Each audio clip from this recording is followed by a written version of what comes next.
Welcome to the Golden Nuggets.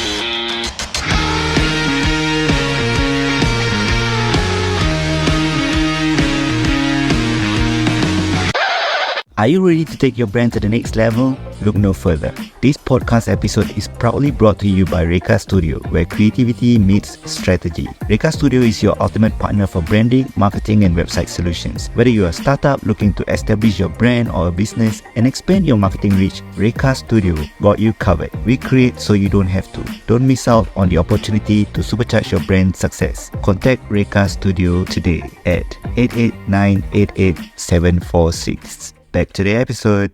Hey guys, welcome back to another episode of the Golden Nuggets podcast. With us today, we still have Qayyim, and he actually shared quite a lot, especially when you are a new financial advisor. I think you should tune into the previous part before you listen to this one. And now I'm going to let Ami take it away. Yeah, Go for it, Ami. Make sure you tune into the previous episodes because we don't know why. Our third episode is always the highest stream. Yeah, highest stream. Yeah, you guys should listen to part 2. Especially Qayyim has shared a lot of golden nuggets. I just mentioned I cannot even point out every single one. Yeah, so perhaps this is a continuation of part 2. Yeah, takwa not about takwa, more about new FAs. New FAs, okay. What is the best way for them to say, to invite the person, to come down to listen to what they have to propose? Like, people always say like, every time you say, come drink kopi after a long time never talk. Lim kopi. Definitely you shouldn't. So we want to break away from that stereotype. How do we do that? Be open and transparent. So the reason why I realize that the reason why people turn off because sometimes they do not understand why the purpose of the meetup. Kopi, ketchup, tea, and then when they come and now you're talking about products, you're talking about concepts, you're talking about financial planning, then people turn off because they meet up first to connect. Yeah. So if you are open and transparent over the phone that the purpose of the meetup.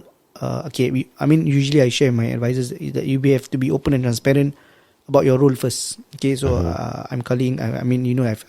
I'm in the financial industry, and I reach out to community because to advocate the importance of financial planning. So I've helped my clients do this. Okay, so I would like to meet up with you for coffee. So they know, right? So, but if let's say they are not comfortable. Right, so I tell them that the purpose of the meetup is also for us to catch up and see whether it's mutual because this is a mutual partnership.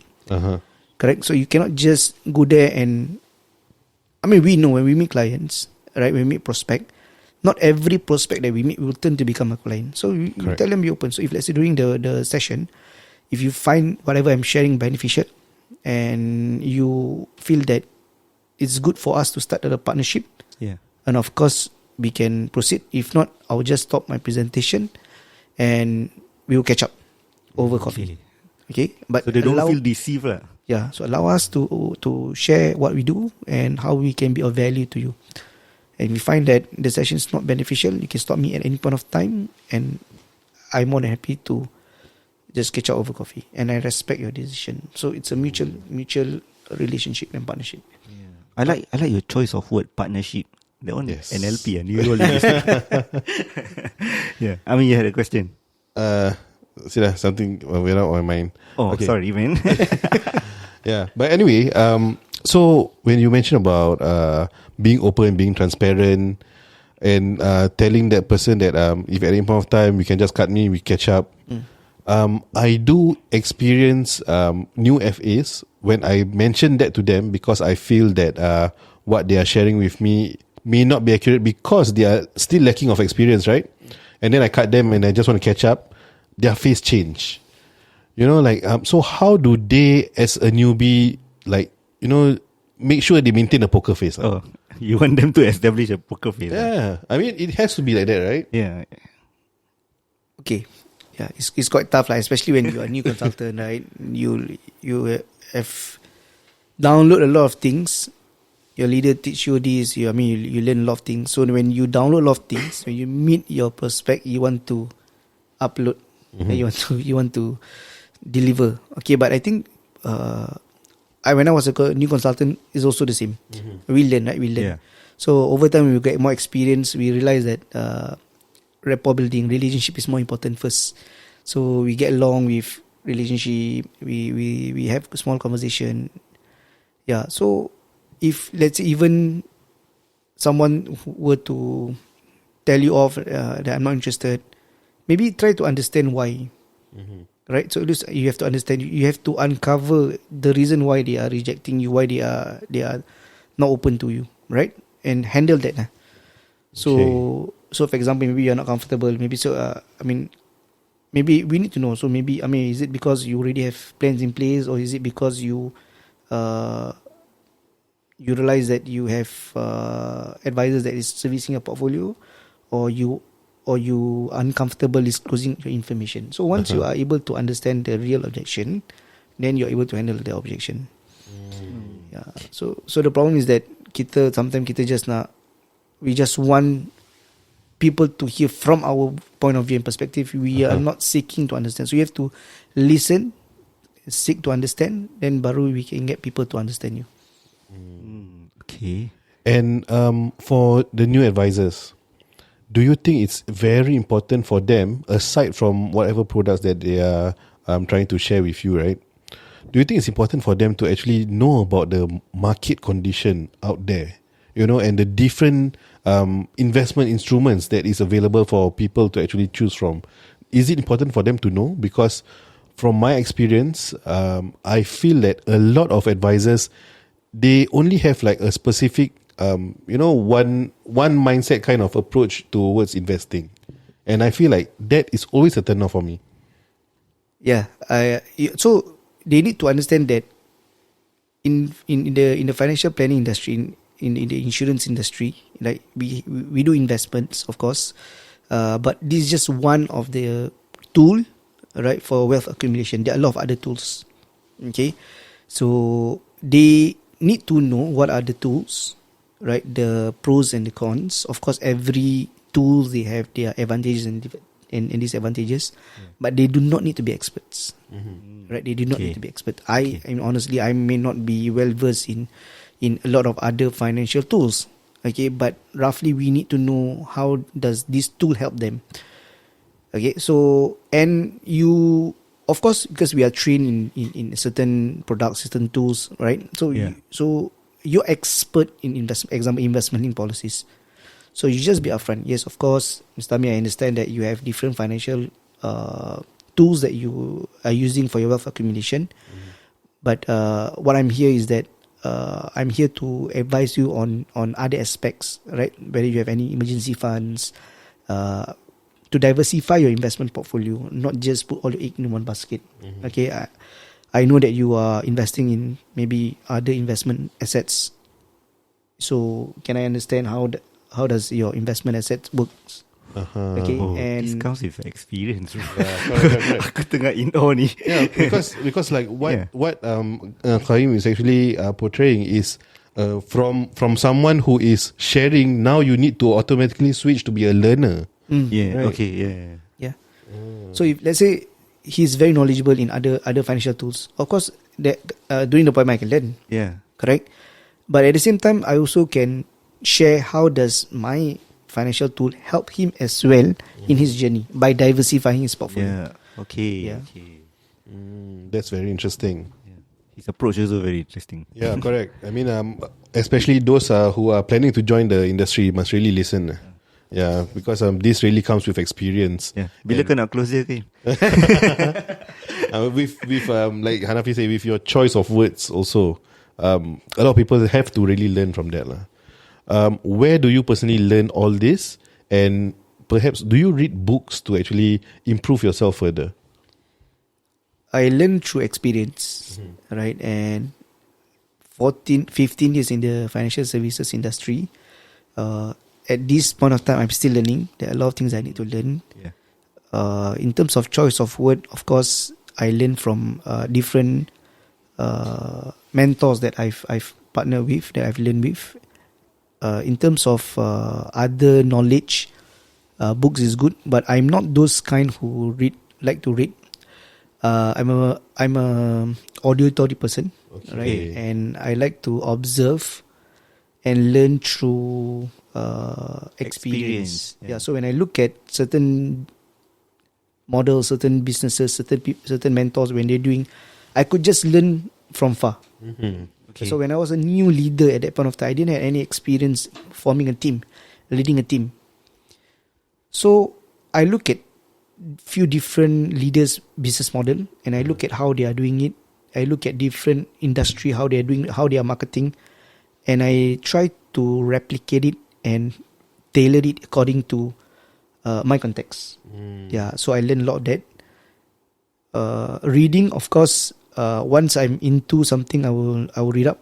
I research in Google and research and try to understand. And if I couldn't understand, I'll ask. I'm not afraid to ask. Okay.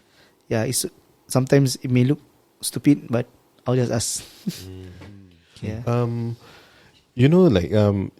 You have been someone who is just starting out, and then now we have seen all the accolades that you actually have achieved and received.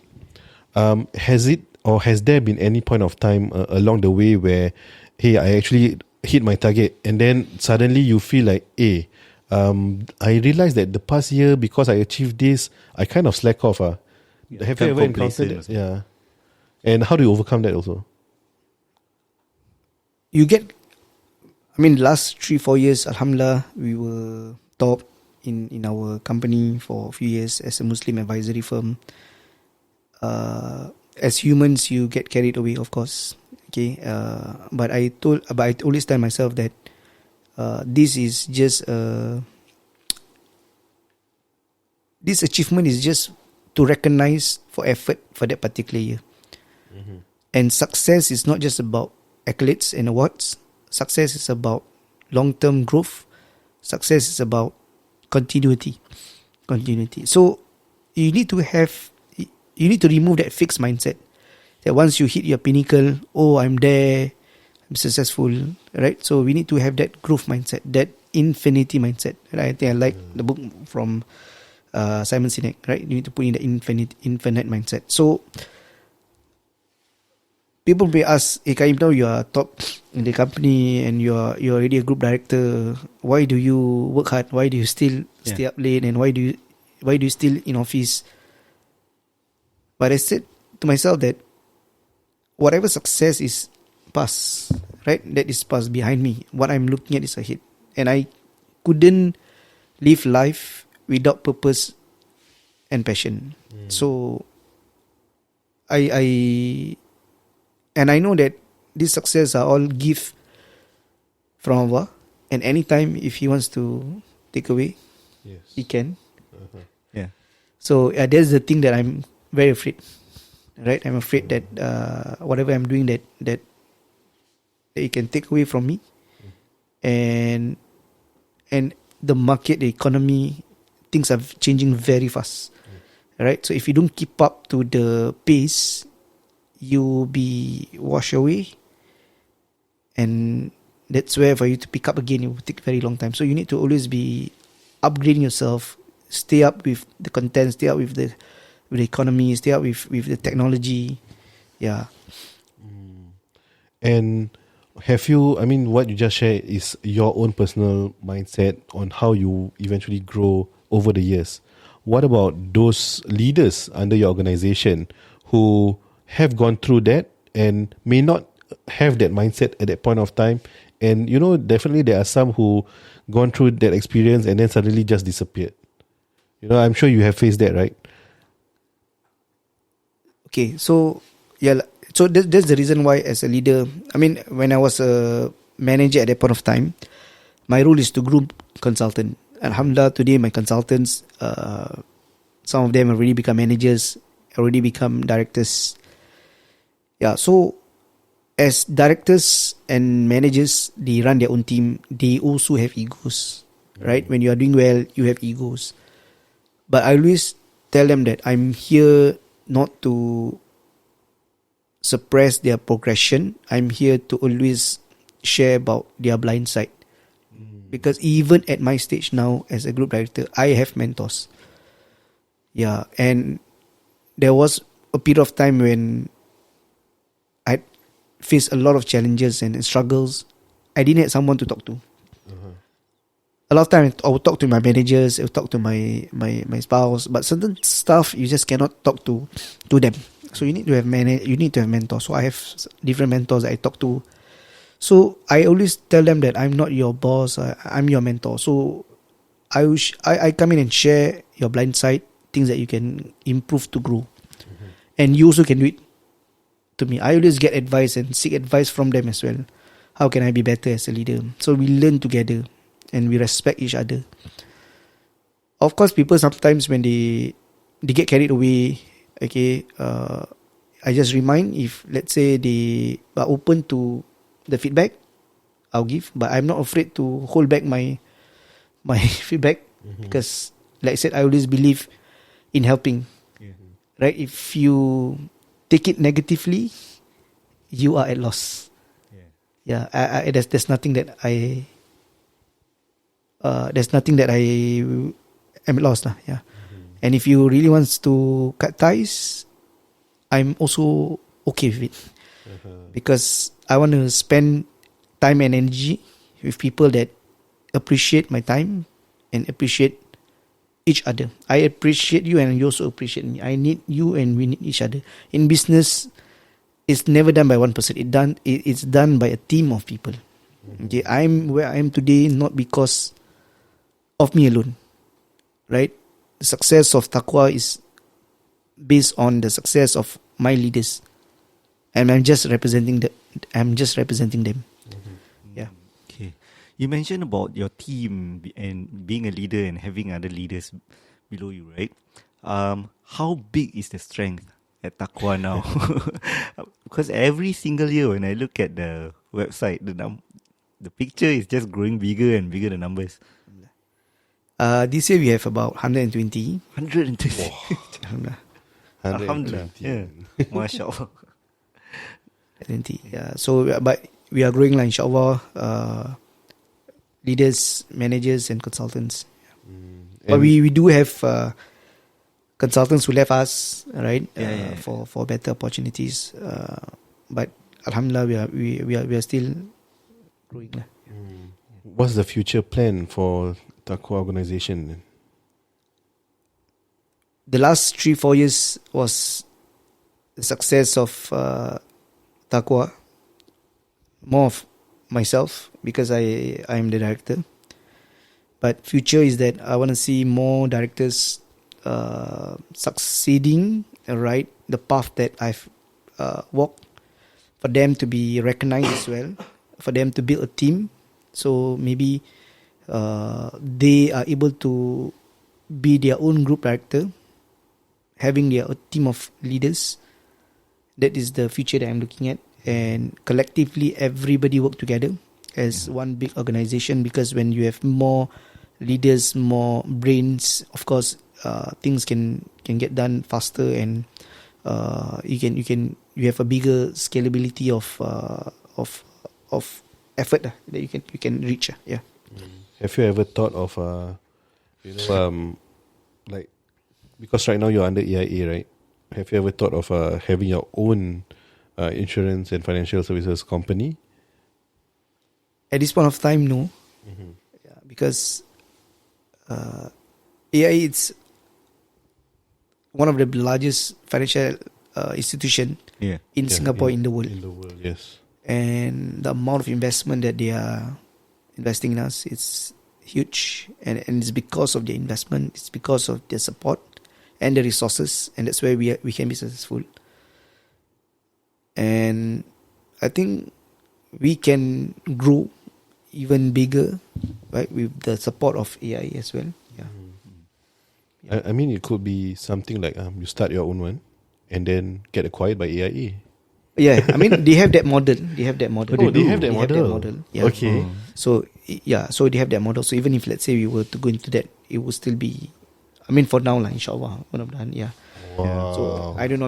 I mean, I owe to AIA for my success, right? I was a normal individual, no knowledge about financial planning, didn't have the support. I think the platform have allowed me to succeed, right? And alhamdulillah, I think as long as they continue to support, they continue to invest, yeah, I will still be there with them. Yeah. But AIA Tottenham Hotspur, right? Yeah. Sorry, I'm just kidding.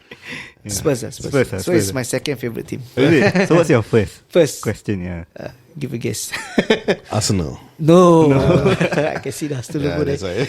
right. Manchester United. Yeah, I was during the Ferguson era. Yeah, I see. class of '92. Yeah, Wow.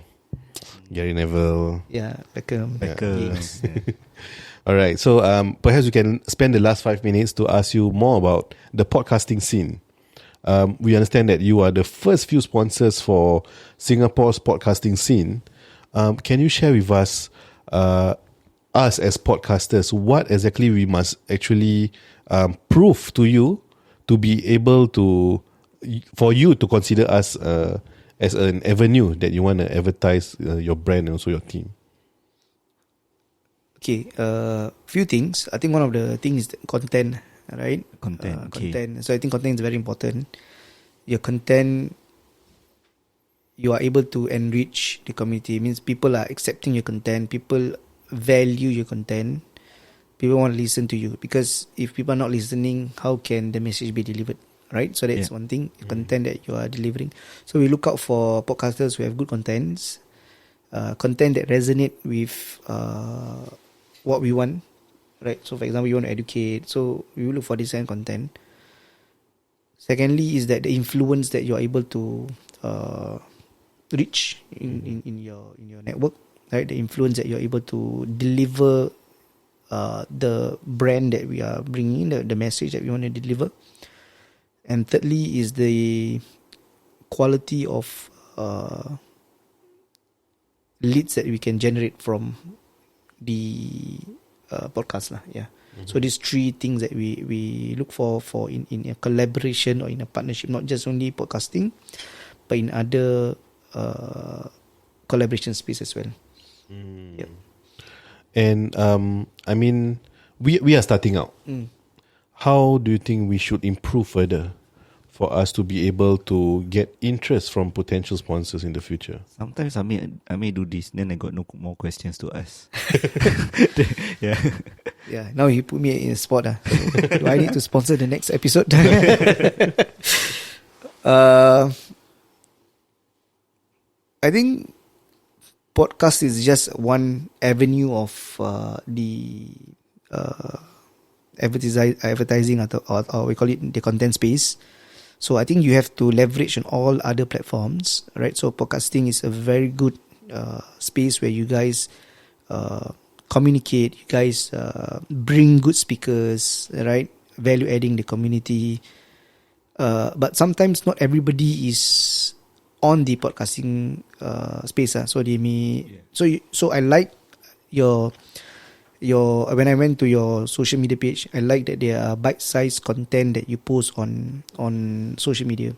Okay. Sometimes people may not chance upon you first, correct? But it's through this bite-sized content that makes them attracted to know the whole, to listen to the whole podcast. Okay.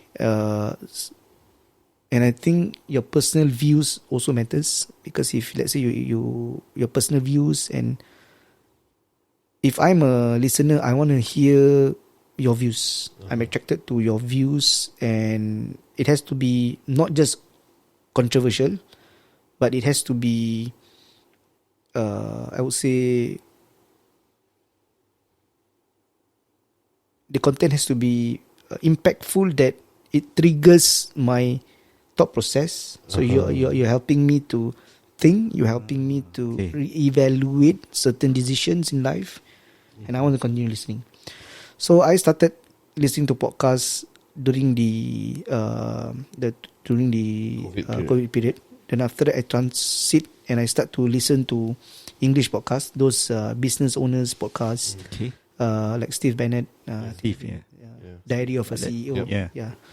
Correct, Steven. Yeah. So I listen to different Simon Sinek podcasts. So these podcasts are bite-sized. So they 15 minutes, 30 minutes. So while I was driving on the way to work, I like to listen to information that can facilitate my thinking, triggers me to think and evaluate certain decision and processes. And you need to have a niche. You need to have a niche, right? Because you do not want to be clouded in the space and not knowing what is your niche. So niche means, if, for example, you are doing business owners, entrepreneurs, successful individuals, focus on that. And you just attract people who want to listen to that content. Okay. Right? Okay. Yeah, so there are a lot of other entertainment content. Let that be their niche, and there will be, of course, enough listeners to listen, to attract different podcasts that they want to listen. So, for example, maybe after a while, I've listened to a lot of self-enriching content. Now I want to listen to some little bit of entertainment, light-hearted. Yeah. Then they'll go and change. So, but for you, you know that if you want to find sponsors, you know that sponsors will look up for, okay, I want to sponsor this kind of space because this kind of audience, this kinds of the audience that they are reaching out to is a different audience. Yeah. Correct? Yeah. So that kind of thing that as sponsors, if I would want to go in, similar to other businesses, we want to go in. What kind of business that we want to go in? So not necessarily I'm a sponsor. I just want to sponsor enriching podcasts or brands, but I also want to reach out to a different target audience. Yeah. Okay. Okay, I got one more question actually. So because most of our listeners are business owners or aspiring entrepreneurs, right? What is one piece of golden nugget that you can share with them about protecting their wealth and increasing their wealth? I let you jual koyo a bit lah. Alright. So as entrepreneurs and business owners, we realize that I'm myself is a self-employed. We don't have fixed paycheck, right? So as entrepreneurs, we need to be responsible of our finances. Why? Because we are our own boss. Correct? If you work as an employee, you know that at the end of every month you have fixed paycheck. Come what may, at age 55, you have your CPF planning, you have your retirement planning. But today, as a self-employed, you need to do your own planning. And there is a reason why we choose to be an entrepreneur. There is a reason why we choose to be self-employed, because we do not want to be controlled by the fixed paycheck. Yeah. Correct? We want to expand the sky, right? To earn better income, to be in control of our time. So not just about being in control of our time, not just about being in control of our income, but be in control of our future. Okay, so there are a lot of other financial products out there that you can actually leverage on to help you with your future. Your business may or may not flourish in the next 5-10 years. We do not know how's the market. Yeah. Alright, but if you have another financial products, financial tools that can help you certain about your future, your children's education, these are things that is certain. Your retirement is certain. Your health is certain. Right? So if you're working in a company, right, of course, you have your company insurance. So, but you need to be well protected. You need to plan on your own. So I always tell my financial advisor, if you today earn every dollar that you earn, you need to ensure that your dollar can grow. Because if an employee, every dollar that they earn that is contributing to CPF, there's interest given to help them with retirement. Now you're not topping up into your CPF. Yeah. So what are your alternatives? What are your plans that you have that turn 55, that 10-15 years down the road, are you better than the normal salary employee? Because you may be earning the same amount, 5,000 paycheck, but this employee, when they turn 55, they have 300,000, 400,000 for them to plan for retirement. What about you? Okay, so you need to really be well managed. So as financial advisors, especially when we meet business owner, right, we educate them, and they always have this common rejection and objection. But I'm not sure about my business. My business is not stable yet. I cannot set aside this amount. It's not fixed. It's variable. And the more you need to plan, the more you need to plan and ensure that you have certainty. Because you are a business owner. If today anything happens to you, you are taken out of the picture, your business may not be able to continue. Right? Your family, depending on income, will be affected. So there are a lot more commitment and responsibility that you need to set aside as a business owner. Yeah.